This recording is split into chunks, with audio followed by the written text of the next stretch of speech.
big welcome to Cabin Fever Crochet with me, Helene, back again with a new tutorial of my take on the C2C corner-to-corner stitch with a shawlette that can be worn as a kerchief style scarf or cowl. You can add fringe or tassels or leave it plain. It's an easy 1-row repeat, easy 3-row border. You get a beautiful scalloped edging that frames your face nicely that I've always loved with this stitch, and it creates a really pretty shawl type of collar. You can work this with or without beads, and I will have a separate tutorial coming up in just a few days that takes you through the 2 different methods of attaching beads, not only to this project, but that you can work into other crochet projects too. It's really nice for the warmer months when a little something is just enough. There's a little chill in the air, early morning, late in the evening, air conditioning, or transitional piece going into different seasons. And before we get started, I hope you'll take a second to subscribe if you're feeling inspired to, and please click that notification bell for my future uploads. Thumbs up, always appreciated, really helps my channel out. And now it's time to play with yarn and get this tutorial rolling. Okay, getting started, let's briefly go over yarn and supplies. The amount of yarn that you'll need will depend on the type of yarn, the thickness of it, and how wide or how tall from top to bottom that you make it. So just as a guide, I used DK weight number 3 light for this shawlette. Probably 2 of your average 3.5 ounce ball skeins should be enough, 2 to 3 depending on your body shape, height, size. This one is an oldie but goodie. A couple of years ago, 2 years in August actually, Michaels had this Baby Delight yarn that I really liked a lot. It's really very, very soft. And turns out they have rebranded this yarn, and the yarn I showed recently when I went shopping and browsing at Michael's, and I showed these 2. It is the exact same type, weight, and fiber. And the self-striping colors, that's the Delicate DK, and the solids are now named Baby Cuddles. But again, same yarn, same weight. And I added a border to it that not only gives a nice finishing look, but it also adds some extra width down at the body, because this type of stitch I found winds up being, at least for me, much longer from side to side than it does coming down the back, and then the sides of the back are really narrow. And then with just a little light blocking at the end, adding even more extra width from side to side and getting the most out of it, and it opens the stitches nicely, relaxes them, gives a more drape and a lacy effect. It's nice for this time of year, or any time. You can use, I would say, from a lightweight up to a light number 4 works really well in this, but if you wanted to go a little thicker, you could for the cooler months, something to just drape around the shoulders. The other one with the gradient gray to turquoise, I still have some of this Hobby Lobby Rainbow Rhapsody yarn that I enjoyed so much. Really sad to see it go. And it's a number 1, it's a fingering, and 60/40 cotton acrylic, and I happen to have 2, and then I put the 2 strands together. I just worked from each cake. But if you were going with a self-striping or a gradient, keep in mind that you start from the bottom up. So whatever color you start with is going to be at the bottom. So when I started with the gray, the lighter color wound up at the bottom, and then just to bring it all together, that's when I used a little bit from this next section just to finish off on that very last row that I added the beads to. So if you want your finished piece to start from light and then go down to dark to ground it more at the bottom, then you would need to start with the darker color, and that will be what you will see down at the bottom, and then you finish as you work, then the last portion will be the lightest color at the top. And I do recommend going up at least one hook size. This yarn recommended a 4mm G hook. I went up to an H 5mm for both Shawlettes. Go ahead, make your slip knot like you usually do, leaving just enough tail to weave in your ends nice and neatly when you're done. Alright, so we're going to start our first block with a chain of 6, and that's how we begin each new row. And then the 1, 2, 3, 4th chain from the hook, place 1 double crochet, and the first skipped 3 chains do count as your first double crochet. Now place a double crochet in each of the last 2 chains. Gives you a total of 4 double crochet, including your beginning chain 3.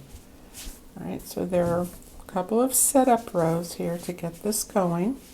Alright, so now that's your first block or square, and now again chain 6 and repeat that again. In the 4th chain from the hook, place a double crochet and then 1 double crochet in each of the last 2 chains.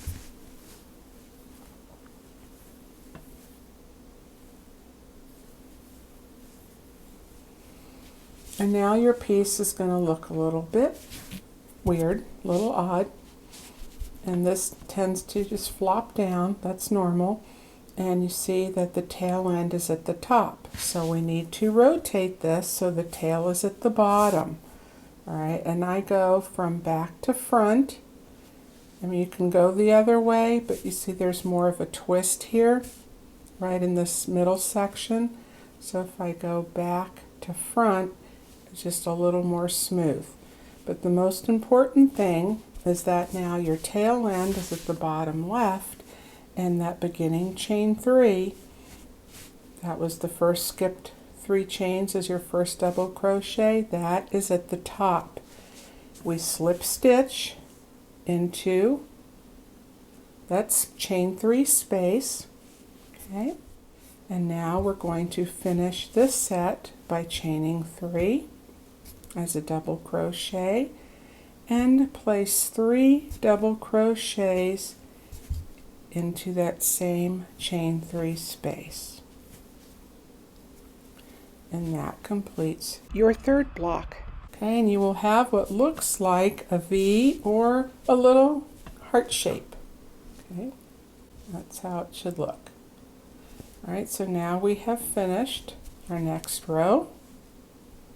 So you always have this more elongated block at the end where you began with your chain 6 and double crochet down, and then you will have the regular size block at the other end where you chain 3 and work the 3 into that chain 3 space. So as your work grows, this is how each end will look. Alright, so when you want to continue growing your end, the sides, then you're going to create a new block. That's where you chain 6 again, and again in the 4th chain from the hook, double crochet and 1 double crochet in each of the next 2. Okay, and you can see it tends to want to flop over again with the tail is facing up, so you want to make sure the tail is on the bottom, and you can just rotate it either way, whichever looks best to you. Right now the tail end is on the bottom, and we need to connect to the first block on the right. So there is that beginning chain 3 space. Now you slip stitch into that, okay, and then work your chain 3, and then finish the block with 3 double crochet in that chain 3 space. And what I usually do when I get to the end is I'll just fold that elongated block back a little bit just to keep it out of my way so I don't accidentally snag that with my hook. All right, so that gives you again your 4 double crochet, including your beginning chain 3. Okay, and then the last block, again, slip stitch in that chain 3 space, and to finish, you chain 3 and work your 3 double crochets. Okay, and this grows really pretty quickly. So there you have that, now more of an elongated V, and it just continues and continues.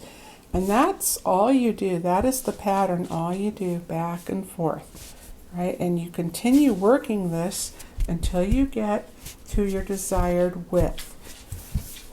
And I'm going to work a couple more with you, but as far as for this pattern goes, for a shawlette, I recommend to continue working until you are at least a good 4 inches or more beyond your wingspan, beyond the tips of your fingers. So that way you have enough width to go around your body. You can try it on, and then we're going to add a little border to add more width and begin a new set, chain 6,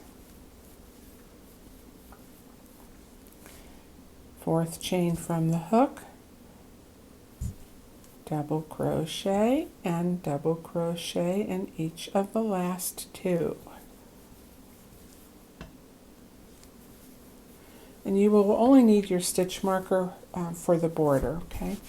And again, a little floppy going on, so just turn it so that the scalloped edges of the piece is facing upright and your tail end is at the bottom. Slip stitch into the chain 3 space of the first block on the right, and then to complete that block, chain 3 and your 3 double crochets. Okay, and that's what you work all the way across. Slip stitch into the next chain 3 space of the next block, chain 3, 3 double crochets.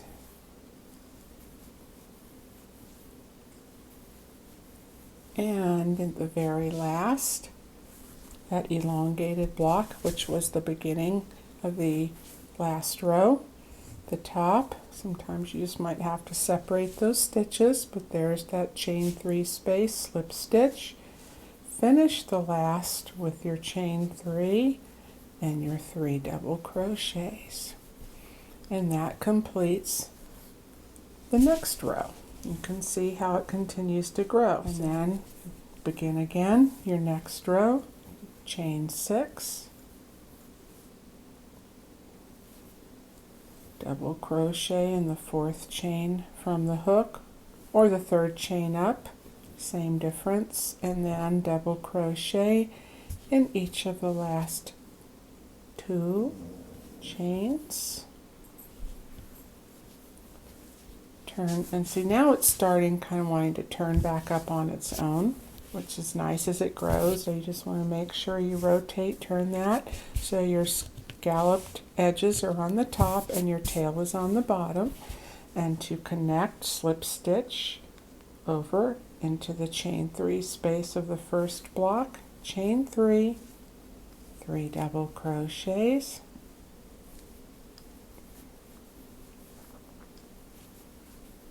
okay, and again slip stitch into the next chain 3 space, finish the block with your chain 3 and 3 double crochets. You continue working that all the way across to the end. Slip stitching into the chain 3 space of each block, including the last. Okay, chaining 3 and working your 3 double crochets. And then when you want to grow the work even more, then you begin again with your chain 6, just as we did. And you continue working, and you repeat this pattern over and over and end on the right side of your work. Okay, so if you need to take your stitch marker for now and mark that right side of the work, you can do that. Okay, and that's, to me, pretty easy to see with these stitches which is the smoother side with the double crochets versus the bumpy on the wrong side. But if you're newer to crochet and you need more visual help, that's an easy way to do that. So go ahead, continue working your piece, and I'm going to grow this a little bit larger. So I have a nice swatch to work the border, show you how that's done. And then you can decide how wide you like it depending on how you plan to wear it or gift it. All right, have fun creating your piece, and I will see you back, and we'll work the border together. All right, there you go. I'm back, and now it's time to start the border. We've ended on the right side of the work, and if you have marked that side, take the stitch marker out. Okay, now I'm going to back out of my last stitch, the last leg of it, and if you are changing colors, you can do the same. So I insert my hook back into the 2 loops. I'm going to take my new color, and I'm doing this just so you can see the difference, having a contrasting color from the main body of the work in the corner to corner and then with the border rows. Okay, and take your tail end, put it over top of your hook and pull that through both loops, which completes the last stitch, and bring the tail end down enough so you have enough to sew in your ends.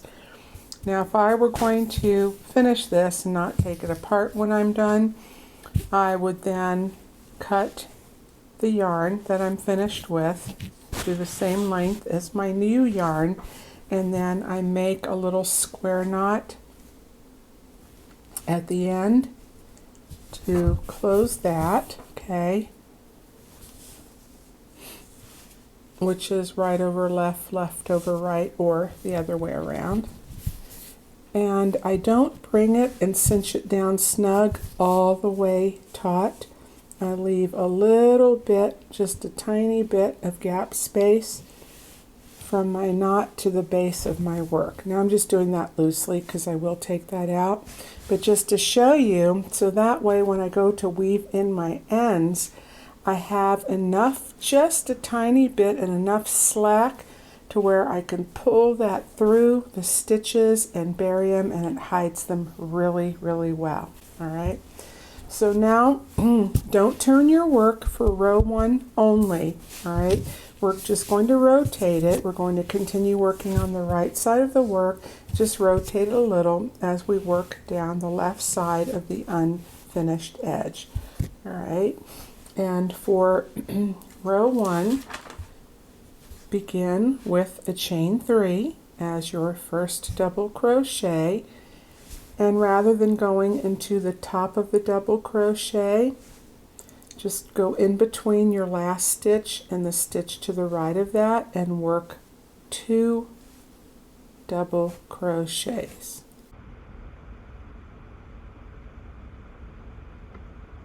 Now we will chain 1, and we are going to be working in between each block, not in the stitches of the blocks, but in between.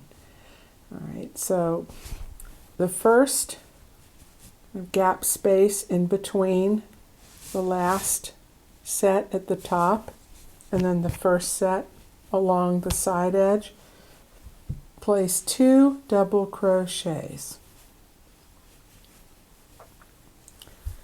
And before we carry on, just take a look at your work.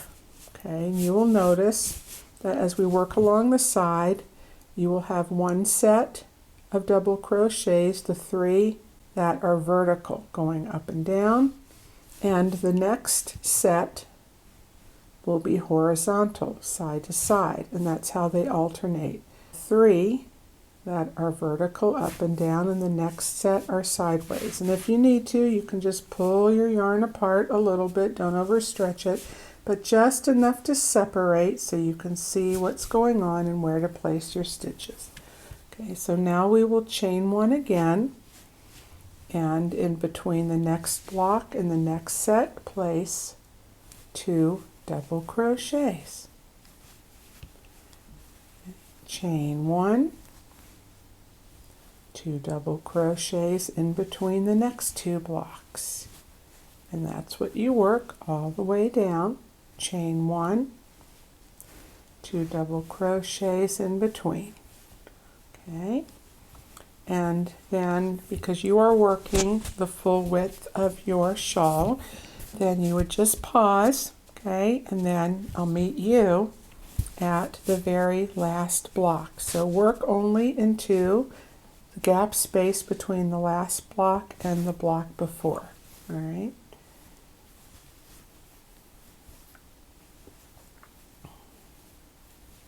And here I am to the end of row 1 on the right side. And then go ahead, chain 1 again.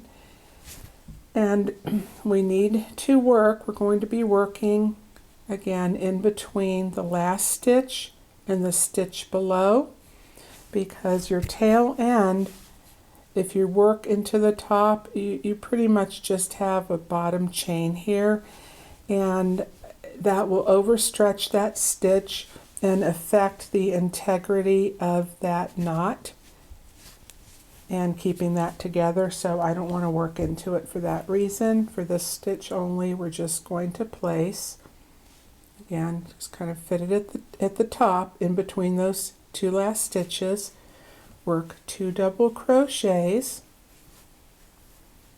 chain 1, and 2 more double crochets, and you can work right around that tail end.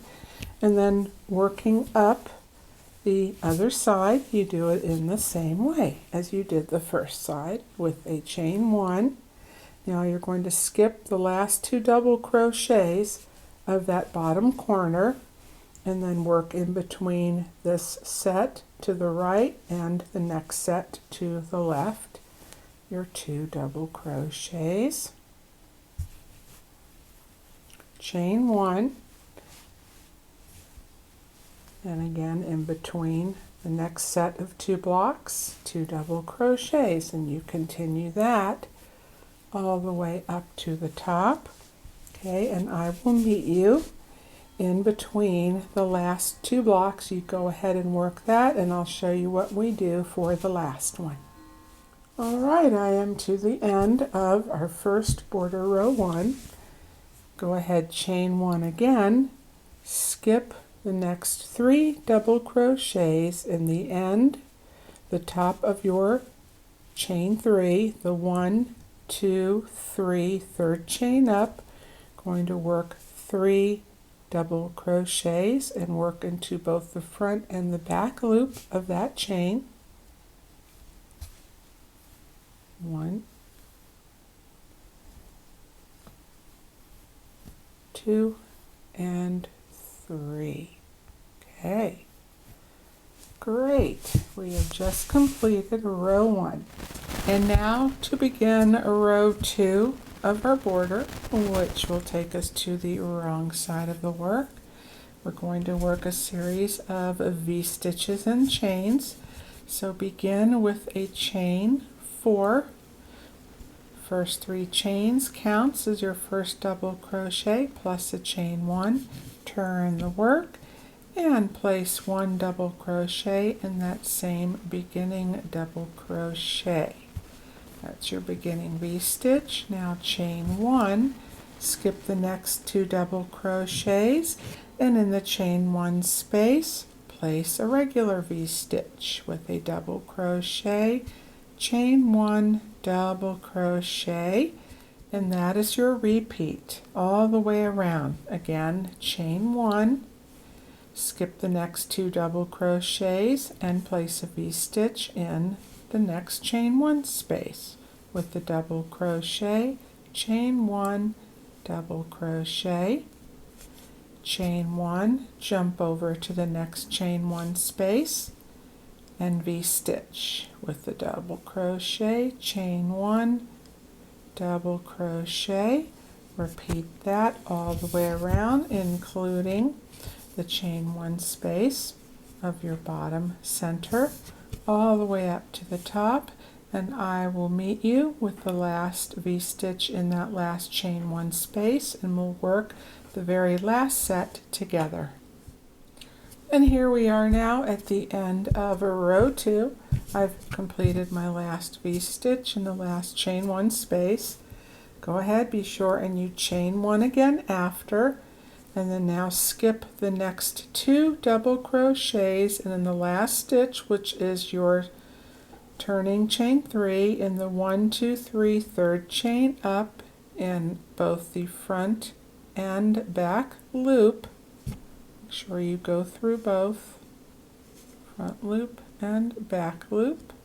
Okay, work a V-stitch with a double crochet, chain 1 and double crochet back in that same stitch, and that completes row 2.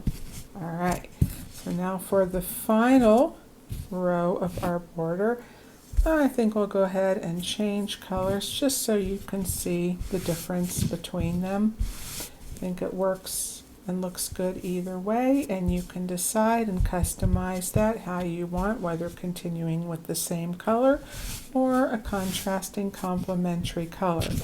And this third final row, if you want to place beads, this is the row where you will do it. So maybe you want to take a look at that video on how to add beads 2 different ways, and that depends on whether you are carrying on with the same yarn that's already attached or you're starting with a new yarn. All right, so as before, I'm going to back out of that last leg of the stitch, bring in my new color. Okay, I'm not going to make a knot this time, just keep moving along. All right, so for row 3, chain 1 and turn. That chain 1 does not count as a stitch, and in that beginning V-stitch, place 1 single crochet followed by 3 chains and then a single crochet back into that same V-stitch. Then you will make another single crochet in the chain 1 space in between the V-stitch you just worked and the next V-stitch. And when you are working those 3 chains, be sure to make them evenly spaced apart, not too wide and gaping, because then you will lose that nice crispness of the faux picot. I'm just going to call that, and it's more like an extended picot. Okay, you'll lose that nice crispness and stitch definition, and if they're too tight, they'll start bunching in on themselves. And when placing the beads will land right in the center with a couple of additional stitches to lock that bead in. And then again, repeat in the next V-stitch, work your single crochet, chain 3, single crochet, followed by a single crochet in the chain 1 space. And that is your repeat all the way around. Okay, let's go one more time. In the next V-stitch, place 1 single crochet, chain 3, single crochet back in that same V-stitch, and work a single crochet in that chain 1 space. And again, all the way around, including at the bottom. And I will meet you back up I'll finish the last together. That's very easy, pretty much a repeat of what we've been doing, but I'll meet you here after our last single crochet in that last chain 1 space. And then at the end of our final border row 3, I will go over my suggestions on fringe and or tassel placement, and just a very easy way to lightly block this to get the most out of your pattern. Here we are now at the end of row 3. Work the last V-stitch, okay? As before, single crochet, chain 3, single crochet, and to finish the stitch in the top of your chain 3, the 3rd chain up, I would go through the front and back loop again and slip stitch, okay? And make sure that's the 3rd chain up and not that center, that 4th chain, which counts as your chain 1 space. I don't think it's easy to hit that because of the fullness of this picot with the stitches, but just to give you a little heads up on that, okay? And then just slip stitch at the end. It's a little bit splitty yarn there, okay? And that slip stitch then resembles what we did at the beginning with our beginning chain 1, okay? And then just cut your yarn, leave enough to sew in, and when you pull your cut end up and when you go to weave in your ends in the back, that's going to tuck that little knot over and smooth and flatten that out, okay? So everything will look really flush and nice and neat and even.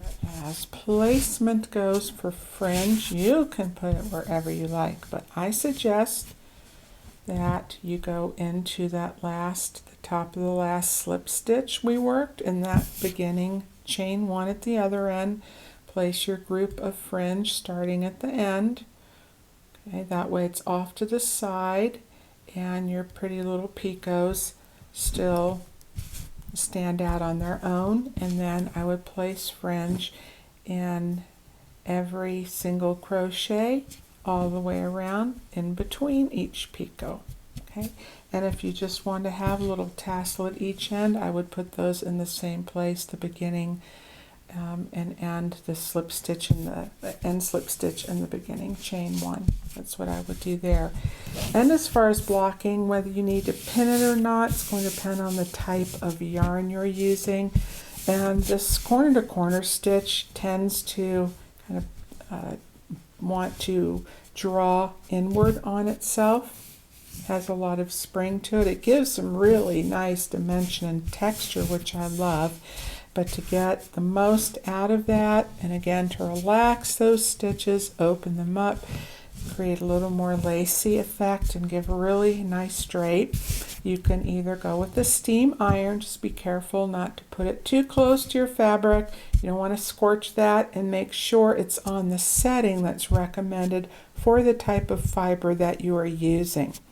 You can do that way, or if you have a type of yarn that relaxes easily, then as I did, maybe just a little bit of warm water in a spray bottle and then mist it so it's nice and damp. And I just take my hand and I smooth it out. I don't want to put a lot of pressure. I don't want to flatten that nice texture that we have, and especially on these pretty little picots, but just enough to open it up at a nice even distribution spacing rather in between. And then when I want to make sure that my border or that the line going up the sides are nice and straight and even. And if you're working in a smaller table or counter space, that's fine. You can just do a section at a time. Just make sure when you're finished it's again in the shape that you like it, and then leave it. Walk away and let it lay flat to dry completely. Okay, my fiber friends, that is it for today's tutorial. As always, I appreciate your time. Thank you so much for being here. Leave your comments below if you would. Let me know what you think. Thumbs up, always appreciated. I hope you will have fun making this, and we'll come back again next time. All right, take good care, and I will see you again soon.